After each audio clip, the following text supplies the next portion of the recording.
fazer o round aqui também, né? Passar para ele o que seria a precisão, né? Então, vou fazer um round aqui. Coloco o valor, coloco aqui a precisão. Quando eu executo, ele traz para mim a precisão que eu defini. Posso fazer aqui também outro exemplo, né? No round aqui. Pegar um valor qualquer aqui. Posso pegar um valor qualquer aqui, coloco aqui uma outra precisão. Quando eu executo, ele traz para mim o valor com a precisão de 1. Ele acaba aumentando, né? Por causa da precisão, ele acaba arredondando, né? Até porque o round ele arredonda o número para cima ou para baixo aí, dependendo do valor. Então agora a gente vai falar um pouco do hash, né? Então o hash, eu tenho aqui, por exemplo, um hash. Tem aqui um hash 1. Né? Não muda, né? Um hash para números pequenos ele acaba trazendo o próprio valor, né? Não muda muito, tá? Porém, quando eu faço para uma variável, né? Vou fazer aqui uma variável, faço aqui a chamada, ele traz um valor diferente, porque o objetivo do hash é exatamente gerar um número que seria um número calculado, né? Em cima da minha variável, tá? Então, se eu fizer com qualquer número e gerar um hash, qualquer valor dentro de um hash, ele vai gerar um número inteiro, tá? Bom, então vamos falar aí agora do id, né, o identificador. Então eu tenho aqui uma variável qualquer, né, com um valor aqui, tá? Tenho aqui uma outra variável também com outro valor, no caso o mesmo valor da variável anterior, tá?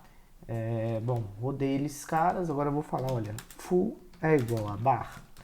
Sim, eles são iguais porque o conteúdo da variável é igual. Porém, eles não são iguais se eu pedir para trazer a identidade deles.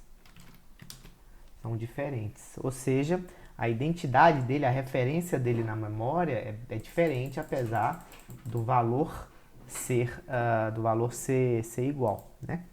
Então eu tenho outro exemplo aqui também. Posso perguntar se full is bar. Não, full não é bar porque eles não são, apesar deles terem o mesmo valor, eles não são o mesmo objeto. Então agora eu vou colocar aqui uma outra variável, tá? E vou verificar também se ela é igual, né? Então faço aqui bar é igual a bar.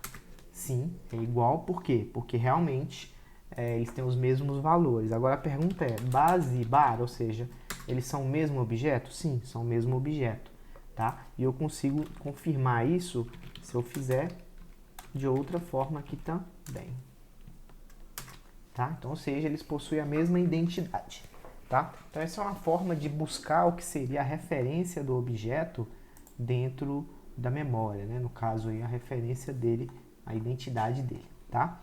E aqui eu posso usar o input, tá? O input, ele tem o objetivo de absorver um determinado valor, tá?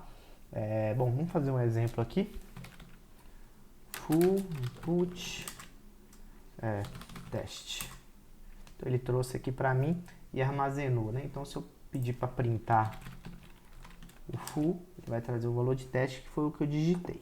Então agora eu vou fazer um outro exemplo qualquer, né? Vou digitar um valor qualquer aqui, full de novo.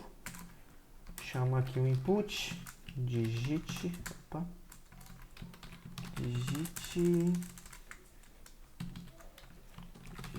um valor, na verdade uma string, digite uma string qualquer, né? Peço para digitar uma string qualquer, vou colocar aqui, por exemplo, 3 pontos, tá? Então, se eu pedir para ele printar para mim o valor, ele vai trazer para mim aí o que foi digitado, tá? O input, ele tem o objetivo de pegar as informações que vêm de forma externa, que normalmente é uma interação com o device, né? Seja o teclado, seja o mouse, etc. Na maioria das vezes é o teclado, tá? É algo que alguém vai digitar, tá? Então vamos aqui agora falar um pouco sobre as variáveis, os métodos, né? Min e max.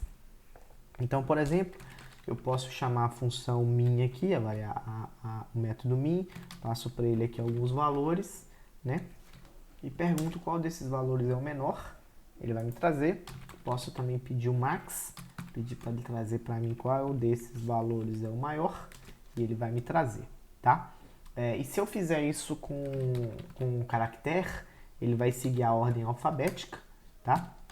Então, seguindo a ordem alfabética, ele vai trazer para mim o mínimo e o máximo dentro do que seria aí a ordem alfabética, tá? Então, se eu pegar aqui, pedir o min, ele vai trazer também para mim, tá? Essa é uma forma de você buscar, né, o que seriam os maiores e os menores valores dentro de um determinado conteúdo.